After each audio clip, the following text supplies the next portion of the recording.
Kia ora koutou, ko Kati toko ingoa, hei te putei au te Waimaori I te Cawthron, ko tipuna I te mana. Nō reira, tēnā koutou, tēnā tātou katoa. So over the next 8 minutes or so, I'd like to inspire many of you, young and old, about modern ways of sciences and many ways of knowing. Where we grow up shapes who we become, and that certainly rings true for me. I grew up next to a river called Inn. It flows through 3 countries, through Switzerland, Austria, and then Germany before it drains into the Danube, and then the Danube drains into the Black Sea. The river system is highly fragmented. Over hundreds of years, decades, humans have used it for themselves as transport for many different reasons. And because of that use, it's just really not in an incredibly healthy state. And you can see here 3 different braids, what used to be braids. So many of our rivers in the South Island are braided rivers, and they still kind of talk to each other. Many of the European rivers, and so the Inn as well, are very disconnected. In fact, there are 21 hydro dams that essentially fragment the river. But that didn't stop me from obviously growing up there, but also being highly inspired by the ecosystem. And you can see the top window of the house, which is my parents' bedroom, and right next to that window is my parents' bed. And so when you grow up in a place like this and you wake up and you look outside that window, you have to be in awe and have to be inspired by what you can see, the birds that return, the seasonal patterns, and curiosity is a really powerful compass in guiding us who we want to become. As often as we can, we try and go back, and so I try and get my kids, and we're fortunate to give those roots that I had and the curiosity and pass that on. You can see a few years ago now, my dad and my son observing beavers, which have been reintroduced to the system 20 or so years ago, and you go down to the river and it's buzzing with beavers. I've got a little video for you. Unfortunately, the audio's not quite working, but this is what you can see. The sun set, and it's a bit wobbly because we got all excited, and you can just see the beaver swimming in there. And if you could hear us speak, my son and myself were whispering, and we go, "Wow, that's amazing! Look at it!" And then we tell each other off because we're too loud, but we could be louder because the beaver's still there. And anyway, we're just in that whole theme of observing nature. So there's a saying that says C's get degrees. Unfortunately, that didn't really eventuate for me. Growing up next to that ecosystem, I really wanted to study vet medicine, but my grades were simply not good enough. And so it's more like C's don't get degrees. And what do you do when you're not good enough to study what you want to study? You go and travel. And so I went overseas for a year to South Africa, or Southern Africa, spent a big part in Namibia, working with rhinos, or better said, with the camels that they use to get to the rhinos. So there's the southern black rhino, which is highly and critically endangered, and they use the camels to get to these rhinos and observe them and study their behaviour. I also did some work with a bird sanctuary called Sankop in Cape Town, and so you can see me there feeding a penguin. Penguins get malaria, and so they feel just like humans do. They get high temperatures and they kind of limp and they just don't want to eat, and so our job was to weigh them and just try and get them fit enough to release them again.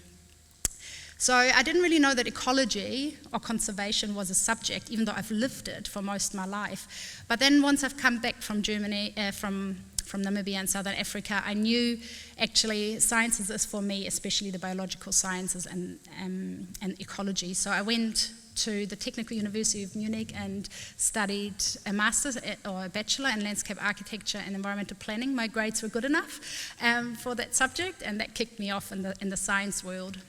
And in that little map, you see big parts of Europe, and you can see a little river system on the right, bottom right, which is the Firtos. It's a water system, a watershed or a catchment in Romania. And so that love for fresh water that was fostered in me because of where I grew up was still running through my veins and made me do my bachelor thesis on water quality in Romania. So then I knew I kind of had my foundation, what science is, and then I realized I actually really like restoring nature after I'd finished my bachelor. So what better place to come and study rivers than New Zealand? And at that stage, I'd also met my now husband and father of 2 kids, Blair, who was part of this entire journey to today. So ngā mihi nui for everything you've done and support. We're only ever as good as the support system we have around us, and Blair, you certainly played a key role in that. So I came to New Zealand. I did my master in freshwater ecology, looking at restoration. So many of our whitebait species, who in here, hands up, has enjoyed a whitebait patty? So you know what I'm talking about.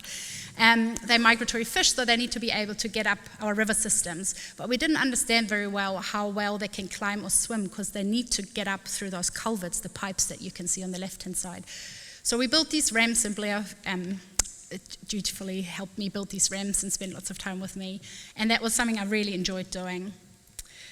So once I knew what science is, and I really realized I like restoring nature, it was time to become a grown-up scientist. Excuse me. So 10 years I worked at Cawthron doing the things that junior scientists do. They go out in the field, they do all kind of field work, do the fun stuff, measure and weigh.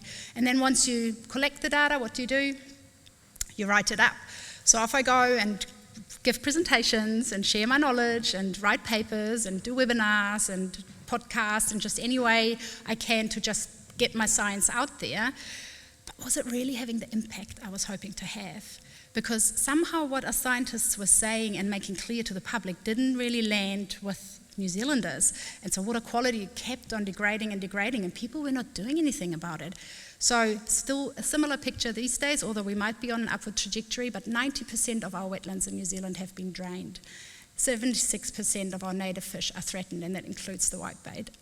And then if you want to go for a swim, some of you may have been for a swim today in the rivers, I hope you pick your spot wisely, because more than 60% are unsafe to swim in, unfortunately. So if you do go and put your head underwater, there might be a risk of you getting a tummy bug.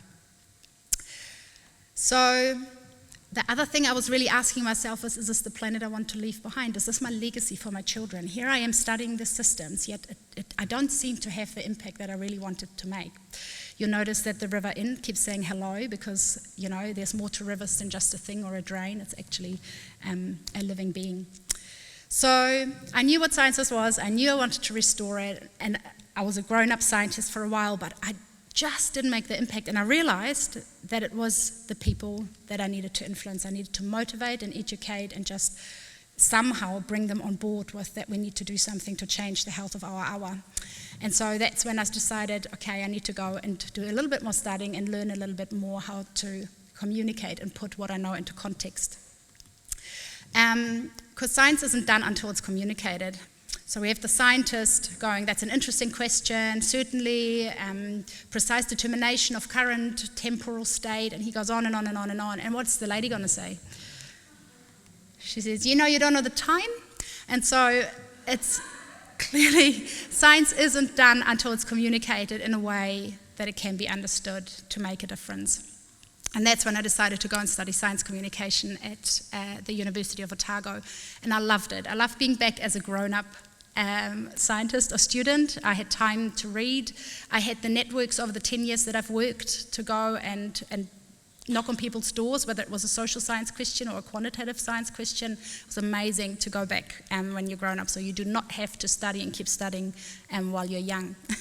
Science needs to matter, so what I did is I went and spoke to many of these groups around the rivers that restore the waterways, and I pretty quickly learned that there is no expiry date on learning. So I also learned that it doesn't matter where you come from. We all have different ways of knowledge and being. And so these farmer groups challenged me. They challenged me because I was female, I was blonde, I was from Germany, I wasn't Kiwi, and I studied to do a doctorate. So who am I to tell them what to do and how to restore their rivers? So I listened and I learned who they trusted and how they communicated with each other and what motivates them to go out and plant all these plants along the rivers and put up the fences.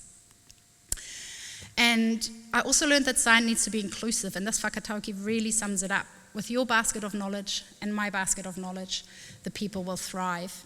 And I do like to change things a bit, so I would add the people and the environment will thrive. So let's sum this up. There isn't just one pathway to become a scientist, and there isn't just one knowledge system. There are many ways of knowing. And when we weave those different ways of knowledge together and the different pathways and your curiosity for science, science really becomes inclusive and meaningful. There's room for many voices, including yours, girls, and so I can't wait for you to speak up. Ngā mihi nui.